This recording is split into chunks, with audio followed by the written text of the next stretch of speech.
इस समय विधानसभा चुनाव का दूसरा दौर जारी है। पहला दौर भी हमने देखा और किस तरह के समीकरण दोनों ही पार्टियों की तरफ से लगातार बदलते जा रहे हैं। और अभी जो है ज़मीन पे किस तरह के हालात हैं, खास करके नीमच, मनासा और जावद की हम बात करें तो अभी जो है ज़मीन पे किस तरह के हालात हैं और चुनावी समीकरण क्या बन रहे हैं, इस पर बात करने के लिए हमारे साथ मौजूद हैं वरिष्ठ पत्रकार मुस्तफा हुसैन। मुस्तफा जी, बताइए कि अभी जो है चुनाव का जो दूसरा चरण कहीं ना कहीं चल रहा है और तीसरे फेज में जब 26 तारीख को चुनाव प्रचार खत्म हो जाएगा और लास्ट अंतिम दौर में चुनाव जाएगा, लेकिन अभी जमीन की अगर बात करें तो किस तरह के तेजी से समीकरण बदले हैं दोनों ही दलों के प्रत्याशियों को लेकर अगर बात की जाए तो क्या हालात हमारे जिले के अंदर? देखिए शाम 21 नवंबर तक पहला फेज था, उसको हमने देखा, उसकी स्थितियों का हमने आकलन किया। 21 नवंबर के बाद ये दूसरे फेज में चुनाव प्रवेश कर चुका है जो 26 नवंबर तक चलेगा। 26 तारीख को चुनाव प्रचार थम जाएगा। इस समय की जो स्थितियाँ है उसको हम अगर गहराई से पड़ताल करें, जाने समझे, तो एक चीज़ खास तौर पर उभर कर सामने आई है कि दो जो प्रत्याशी है, उमराव गुर्जर और राजकुमार अहीर,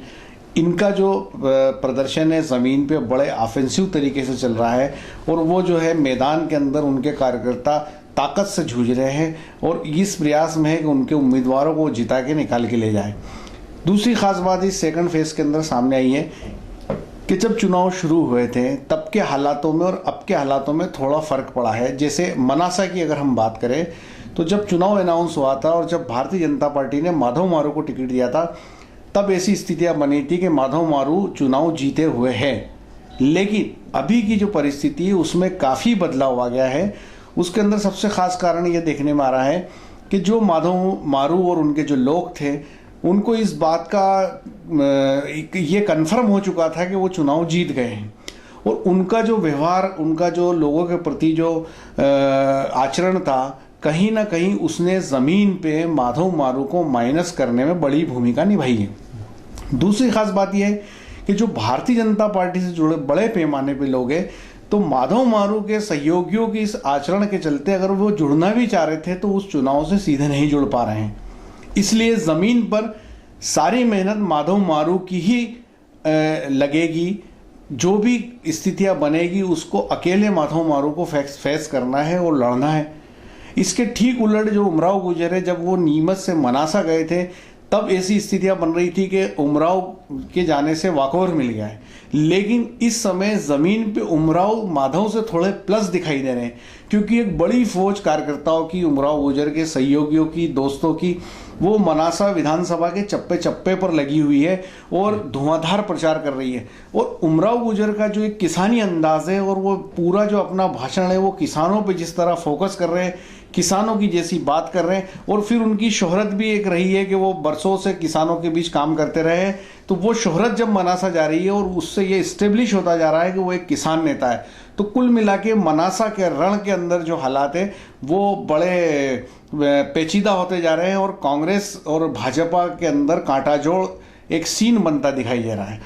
अगर हम जावद की तरफ आते हैं तो जावद के अंदर शुरुआती दौर के अंदर राजकुमार अहीर और ओम सकलेचा थे,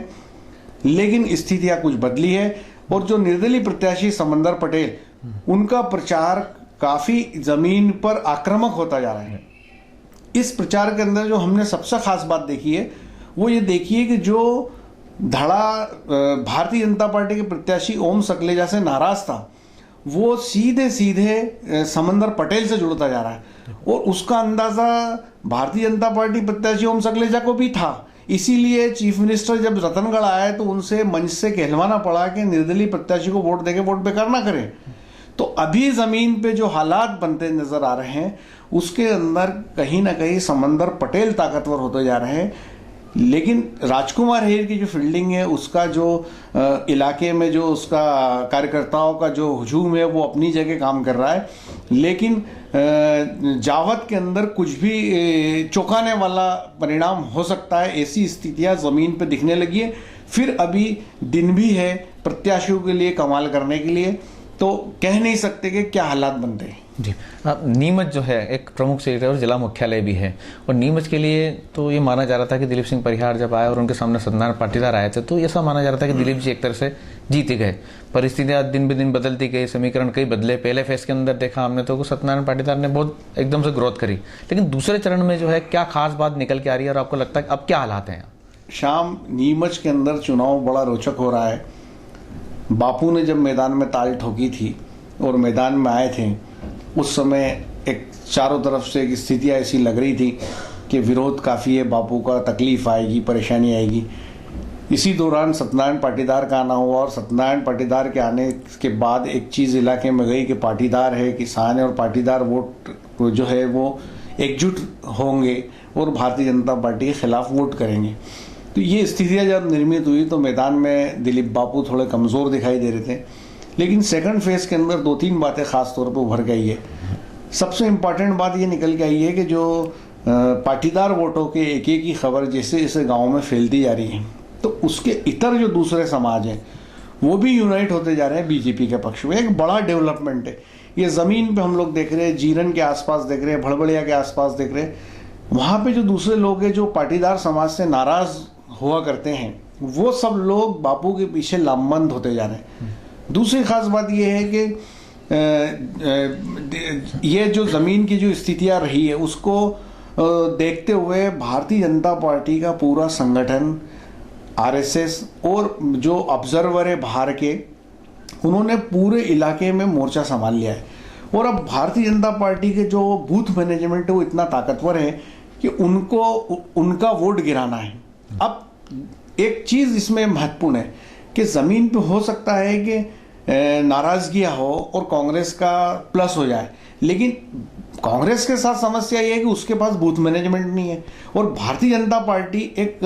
बहुत ही अनुशासित संगठन है और पिछले 2 दिन के अंदर जिस तरह का मैनेजमेंट दिलीप बापू के खेमे में हुआ है, जिस तरह से दिल्ली से आकर लोगों ने मोर्चा संभाला है, पूरा एक एक चीज़ को उन्होंने अपने ऑब्जर्वेशन में ले लिया है, और जिस तरह से बड़े पैमाने पे हमले जो है कांग्रेस प्रत्याशी पे किए जा रहे हैं, उससे लग रहा है कि दिलीप बापू का चुनाव प्रचार काफ़ी आक्रामक होता जा रहा है। और जो तो पहले फेज में थोड़ा जब वो पिछड़ते हुए दिख रहे थे, इस फेज में बापू थोड़ा लीड लेते हुए दिखाई दे रहे हैं। ये अलग बात है कि ज़मीन पे सत्तू पाटीदार को भी समर्थन मिल रहा है, लेकिन जो वोट में कन्वर्ट करने का मामला है, तो वोट में कन्वर्ट करने का मामला चाहे नीमच का हो, चाहे मनासा का हो,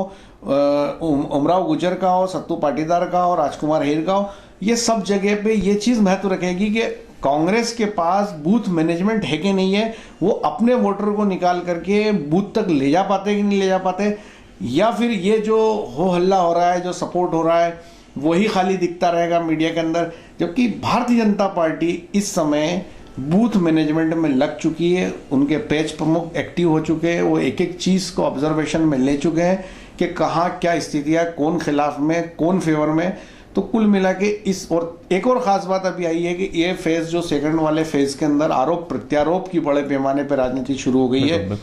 बड़े हमले कांग्रेस पे बीजेपी ने किए, तो वहीं जावत के अंदर दूसरे लोग जो है ओम सकलेचा पे हमले कर रहे हैं। तो कुल मिला करके ये रोचक स्थितियों में चुनाव पहुंचता जा रहा है। एक आखिरी सवाल है कि खास करके नीमच को लेकर अगर बात की जाए तो ये माना जा रहा है कि सत्यनारायण पाटीदार कहीं ना कहीं गाँव में ज़्यादा लीड करते हुए देख रहे हैं, या गाँव में थोड़ी नाराज़गी बापू के प्रति है।